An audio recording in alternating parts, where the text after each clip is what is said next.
सदाशिवसमारम्भां शङ्कराचार्यमध्यमाम् अस्मदाचार्यपर्यन्तां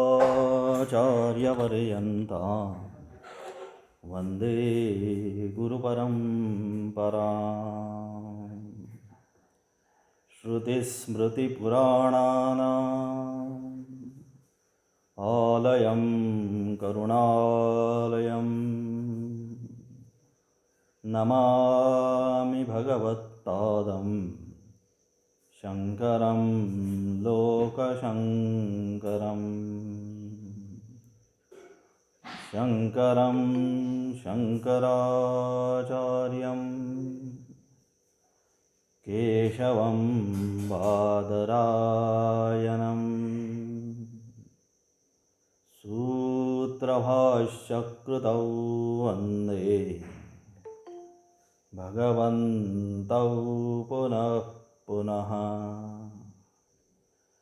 ईश्वरो गुरुरात्मेति मूर्तिभेदविभागिने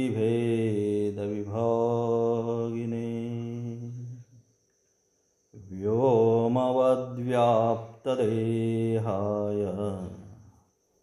दक्षिणामूर्तये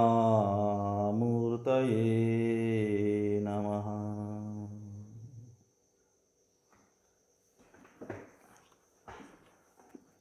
आजपासून आरंभ होणारा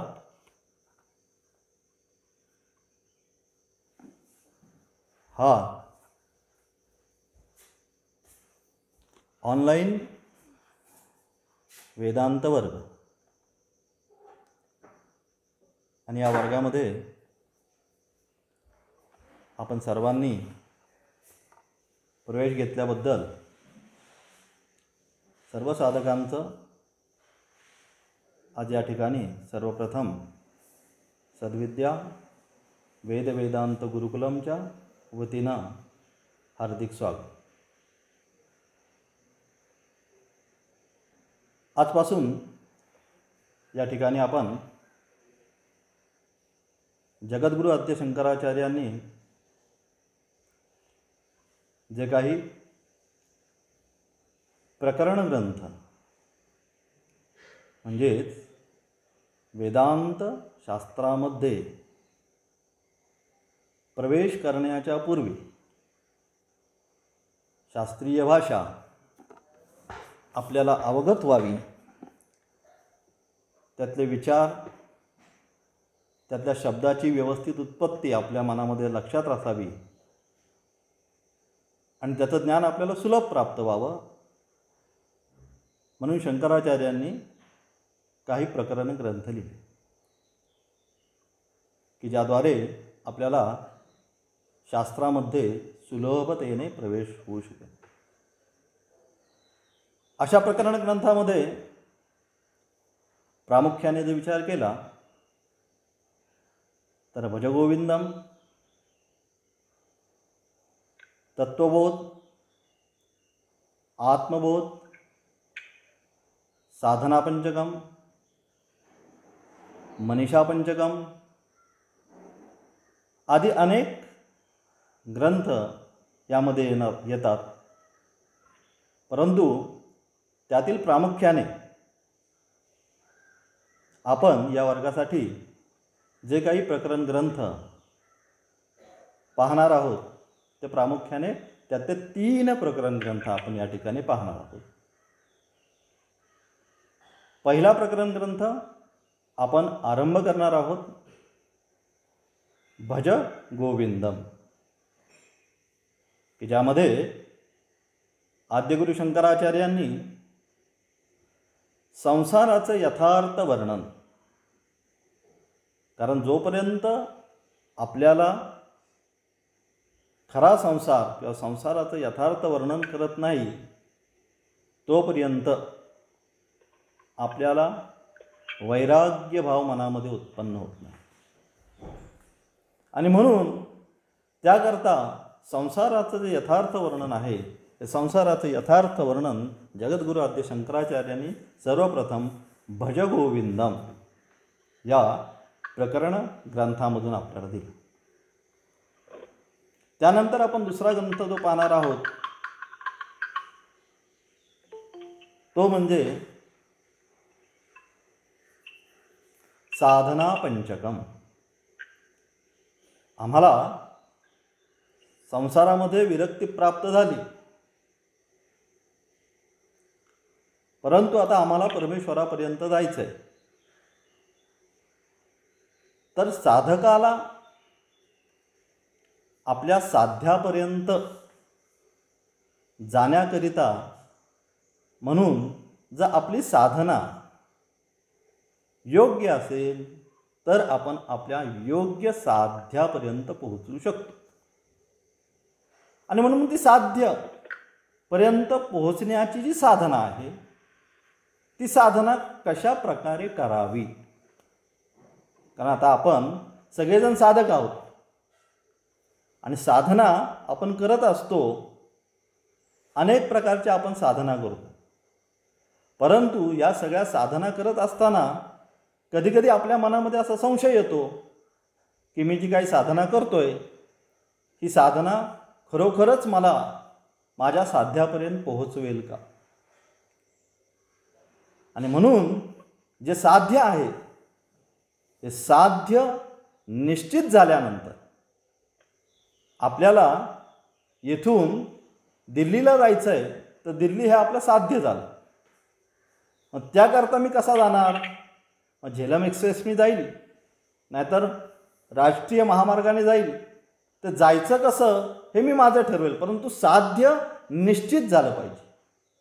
त्याप्रमाणे साधकाचं आपल्या जीवनामध्ये मला काय प्राप्त करायचं आहे हे साध्य जोपर्यंत निश्चित होत नाही तोपर्यंत मग काय होतं, फक्त आपण साधना करत राहतो. परंतु ही साधना करत असताना ही साधना जर का आपण साध्याच्या अनुरूप केली तर निश्चितपणे ही साधना लवकरात लवकर फलद्रूप होते. आणि म्हणून अशा प्रकारे जी आपण साधना करणार आहोत ही साधना कशा प्रकारे करावी हे आचार्यांनी साधना पंचकम या स्तोत्राद्वारे कशा प्रकारे साधना केल्यानंतर आपल्याला परमेश्वर प्राप्तीचा मार्ग सहज आणि सुलभ उपलब्ध होतो हे आचार्यांनी आपल्याला सांगितलं. आणि त्यानंतर तिसरा जो ग्रंथ आहे हा तिसरा ग्रंथ आपण घेणार आहोत तत्वबोध.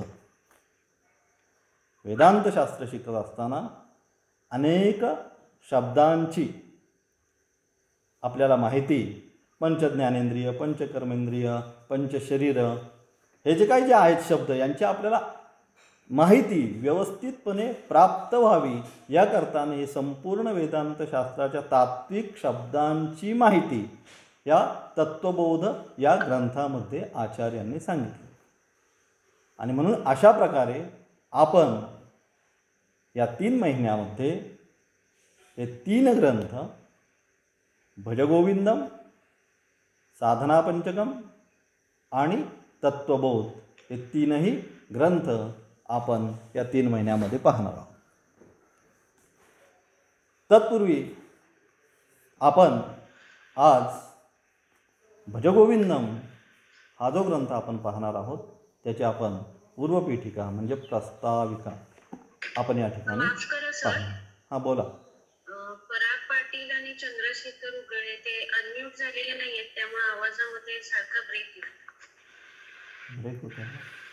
ज्यांची माईक म्यूट नाही झालेले. माईक कुणाकुणाचं चालू? पराग पाटील हा झाले सगळ्यांची झाली.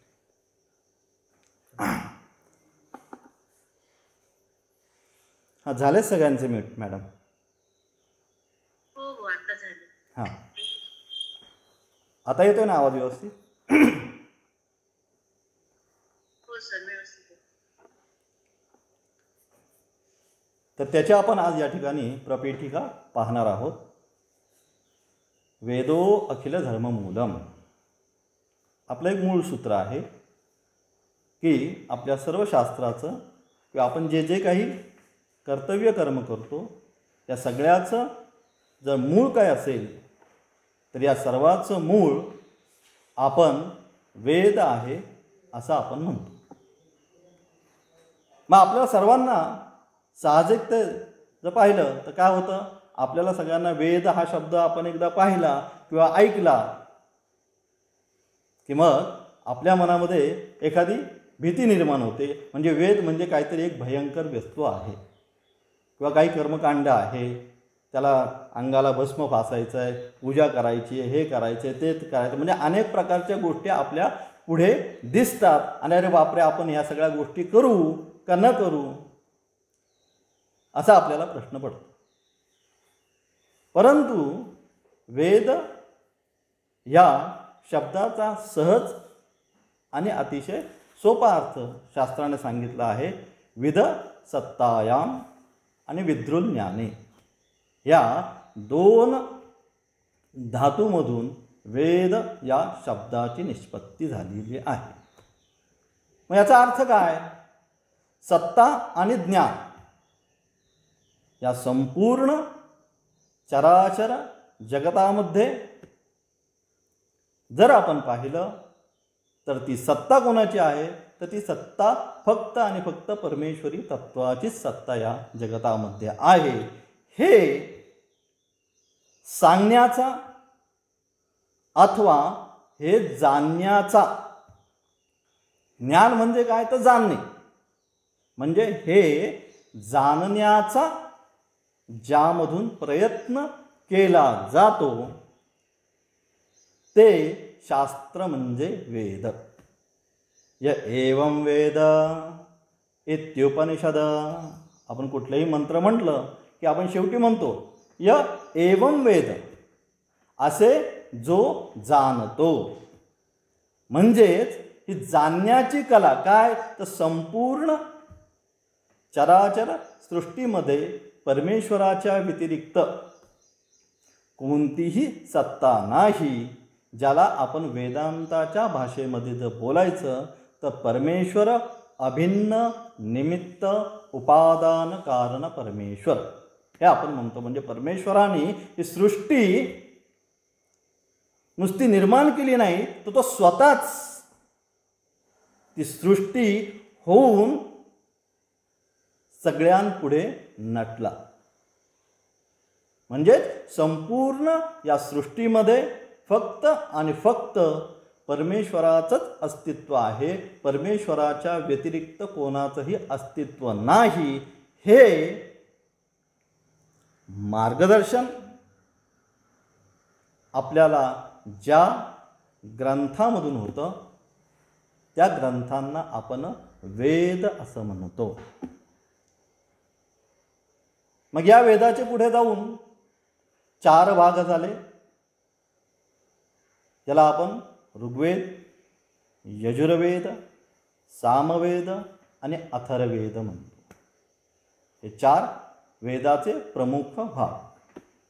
त्यानंतर पुन्हा वेदाची 6 अंगे, 4 उपांगे, 4 उपवेद, असं हे सगळेच्या सगळे मिळून आपल्याकडे सर्व शास्त्राचं मूल प्रमाण ज्याला आपण म्हणतो हे म्हणजे या 18 महाविद्या, की ज्याच्यामध्ये 4 वेद, 6 वेदांग, 4 उपांग, 4 उपवेद असे 18 जे आहेत, याला आपण या 18ला ब्रह्मविद्येचं स्थान किंवा संपूर्ण शास्त्राचा मूलभूत आधार आपण म्हणतो. मग हे जे वेद आहेत, हे वेद कसे आहेत, तर वेद हे अपौरुषेय आहे. म्हणजेच अपौरुषेय म्हणजे काय, की ज्याची निर्मिती कोणाही एका व्यक्तीकडून केलेली नाही, त्याला आपण अपौरुषेय म्हणतो. यस्य निश्वसितम वेदाः, शास्त्र म्हणतं परमेश्वराचा निश्वास जो आहे तो वेद. आणि हे वेद ऋषींना आपल्या दिव्य अशा तपस्सामर्थ्याने दृष्टीपथावर आले आणि त्यांनी ते आपल्या शिष्यांना सांगितले.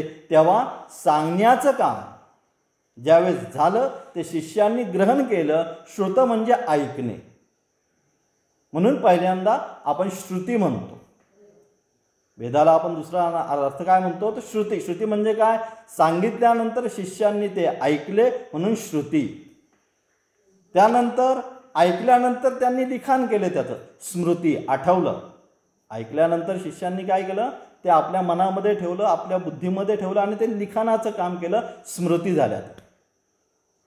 आणि जसा अधिकारी वर्ग आहे त्या अधिकारी वर्गाच्या अनुषंगाने पुन्हा त्याचं लिखाण केलं त्याला आपण पुराण म्हणतो. म्हणजेच ज्या प्रकारचा अधिकारी त्या प्रकारेच ते तत्व ऋषींनी श्रुती, स्मृती आणि पुराण यांच्या माध्यमातून एकच तत्व सांगण्याचा प्रयत्न केला की संपूर्ण चराचर सृष्टीमध्ये फक्त एक आणि एकच परमेश्वराची सत्ता आहे. आणि असे जे वेद हे आपल्या सर्वांचं मूल प्रमाण आहे. या वेदामध्ये पुढे जाऊन 3 भाग पडतात, ज्याला आपण संहिता, दुसरा ब्राह्मण आणि तिसरा जो भाग आहे त्याला आपण आरण्यक म्हणतो. मग आरण्यक म्हणजे काय? मग आरण्यामध्ये जी विद्या आपल्याला दिली जाते त्याला आपण आरण्यक म्हणतो, म्हणजेच उपनिषद. वेदामधील जो उपनिषदांचा जो भाग आहे हा संपूर्ण भाग वेदाच्या आरण्यकामध्ये आल्यामुळे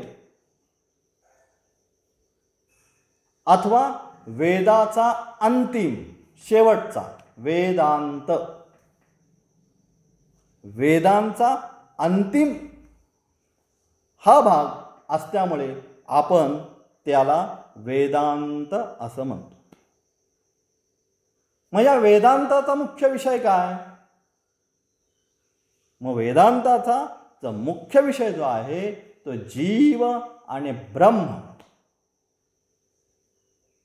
यांचं ऐक्यज्ञान हा वेदांताचा मुख्य विषय. पुन्हा वेदाकडे आलो तर वेदामध्ये पुन्हा 3 विभाग येतात. पहिला भाग जो आहे ज्याला आपण कर्मकांड म्हणतो, विशिष्ट पूजा कशी करायची. दुसरा भाग जो आहे उपासना कांड म्हणतो, की एखाद्या देवतेची उपासना कुठल्या पद्धतीने केल्यानंतर ती देवता आपल्यावर लवकर अनुग्रह करते, हा जो भाग आहे त्याला आपण उपासना कांड म्हणतो. आणि जो तिसरा भाग आहे त्यालाच आपण या ठिकाणी ज्ञानकांड असं म्हणतो. म्हणजेच वेदामध्ये पुन्हा या 3 भागांचं पुन्हा विभाजन केलं तर ते विभाजन 2 विभागामध्ये होतं. पहिलं कर्मकांड आणि दुसरं ज्ञानकांड, की ज्यालाच आपण पूर्वमीमांसा आणि दुसरी उत्तरमीमांसा असं म्हणतो. मग पूर्वमीमांसेचा जो विषय आहे कर्मकांड, याच्यावर भगवान जैमिनींनी 12 अध्याययुक्त असा जो ग्रंथ लिहिला. त्यातील पहिलं सूत्र येतं अथातो धर्म जिज्ञासा, की ज्याला धर्माची जिज्ञासा आहे, धर्म काय आहे हे जाणून घ्यायची इच्छा असेल त्यांनी त्याचं अध्ययन करावं. आणि ज्ञानकांड, की ज्याला आपण उत्तरमीमांसा म्हणतो, याच्यावर भगवान वेदव्यासांनी ब्रह्मसूत्र नावाचा जो ग्रंथ लिहिला, की ज्याचं प्रमुख सूत्र आहे अथातो ब्रह्मजिज्ञासा.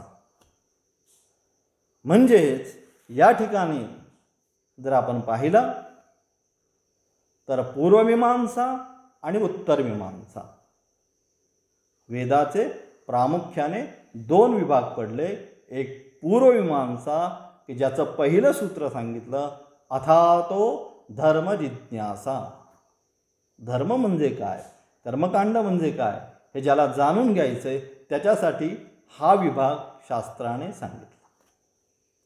आणि जो उत्तर विभाग आहे, ज्याला आपण ज्ञानकांड म्हणतो, की ज्याच्यामध्ये जीव आणि ब्रह्म यांचं ऐक्य सांगितलेलं आहे, त्याचं पहिलं सूत्र व्यासांनी सांगितलं, अथातो ब्रह्म जिज्ञासा, की ज्याला ब्रह्माची जिज्ञासा आहे, म्हणजेच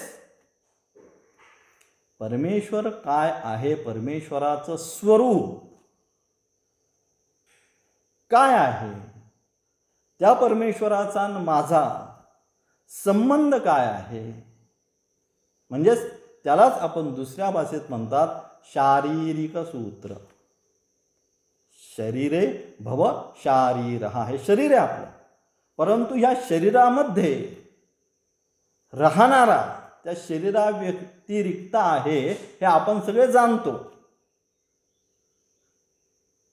मग तो कोण, की जो या शरीरामध्ये राहतो, तो कोण, त्याचं ज्ञान आपल्याला प्राप्त करून घेण्याची जी विद्या आहे, त्या विद्येला आपण ब्रह्मविद्या असं म्हणतो, अथवा त्याला आपण उत्तर मीमांसा शास्त्र असं म्हणतो. म्हणजेच आपण वेदांत शास्त्र शिकताना एक गोष्ट आवर्जून लक्षात ठेवली पाहिजे, की वेदामधला पूर्वमीमांसा आणि उत्तर मीमांसा हे दोन्हीही भाग अत्यंत एकमेकापासून वेगळे आहेत. आणि त्यामुळेच पूर्वमीमांसेचे अधिकारी, विषय, प्रयोजन आणि फळ. आपल्या शास्त्रामध्ये कोणतीही गोष्ट आपल्याला जर करायची असेल तर त्याकरता म्हणून 4 गोष्टी आपण पाहतो. पहिली कोणती, अधिकारी. दुसरा त्याचा विषय. तिसरं त्याचं प्रयोजन. आणि चौथं त्याच्यापासून आपल्याला मिळणारं फळ. या 4 गोष्टींचा विषय किंवा विचार आपण करत असतो. मग या ठिकाणी सुद्धा ज्यावेळेस आपण पूर्वमीमांसा आणि उत्तरमीमांसा ही 2 शास्त्र, हा विषय अतिशय महत्त्वाचा आहे. आज तुम्हाला पहिल्या वर्गामध्ये आत्ता जो तुम्हाला मी विषय सांगत आहे, हा विषय अतिशय महत्त्वाचा विषय आहे, की जोपर्यंत आपल्याला पूर्व आणि उत्तर मीमांसा हा भाग लक्षात येत नाही, तोपर्यंत पुढं आपली साधनाक्रम हा व्यवस्थित होऊ शकत नाही. आणि म्हणून पूर्वमीमांसेचा अधिकारी आणि उत्तरमीमांसेचा अधिकारी. आता आपण प्रकरण ग्रंथ म्हणजे आपण आता सध्या वेदांत शास्त्र शिकणार आहोत. मग वेदांत शास्त्र शिकणारा असताना वेदांत शास्त्राचा अधिकारी कोण, हे आपण जाणून घेतलं पाहिजे. शास्त्रामध्ये पूर्वमीमांसेचा अधिकारी जो आहे तो सांगितला, यज्ञादि कर्म करणारा जो गृहस्थी आहे, हा यज्ञादि कर्म करणारा गृहस्थी पूर्व मीमांसेचा अधिकारी सांगितला. पूर्वमीमांसेचा मग विषय काय, तर धर्मशास्त्राचा विषय अथवा पूर्वमीमांसेचा विषय सांगितला. मग यज्ञ अनुष्ठान.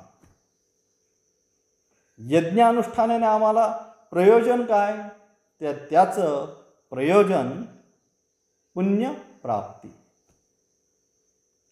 आणि मग हे सगळं केल्यानंतर आम्हाला फल काय प्राप्त होणार, तर स्वर्गलोकाची प्राप्ती आम्हाला प्राप्त होणार. म्हणजे अधिकारी, विषय, प्रयोजन आणि फल. अधिकारी यज्ञादि कर्म करणारा गृहस्थी, त्याचा विषय यज्ञानुष्ठान, त्याचं प्रयोजन पुण्यप्राप्ती आणि फळ स्वर्गलोक प्राप्ती. हा पूर्वमीमांसेचा विषय झाला. आता आपण उत्तर मीमांसेचा म्हणजेच मोक्षशास्त्र जे आपण शिकणार आहोत त्याचा विचार या ठिकाणी करणार आहोत. मग मोक्षशास्त्राचा अधिकारी कोण? तर शास्त्र आणि मोक्षशास्त्राचा अधिकारी शम दम उपरम तितिक्षा श्रद्धा आणि समाधान, ज्याला शमादी षटक संपत्ती हे गुण, ज्याला गीतेमध्ये सांगितलं अमानित्व, अदंबित्व, अहिंसा, क्षांती, आर्जव. 16व्या अध्यायात सांगितलं अभयम सत्व संशुद्धी. हे जे सात्विक गुण ज्याच्या अंतःकरणामध्ये आहे, सात्विक गुणांचा विकास ज्याच्या मनामध्ये झालेला आहे, असा जो साधक, हा साधक हा मोक्षशास्त्राचा अधिकारी होतो. दुसरा, याचा विषय काय? मग याचा विषय शास्त्राने सांगितलं अकार्य सिद्ध ब्रह्म. अतिशय मजेशीर शब्द आहे, अकार्य सिद्ध ब्रह्म. ब्रह्म जे आहे हे सिद्ध करायचं असेल तर काही न करणे म्हणजेच ब्रह्मसिद्धी. जोपर्यंत आपण काहीतरी करत राहतो तोपर्यंत आपण ते केलेल्या कर्माचं फळ आपल्याला प्राप्त होत राहतं.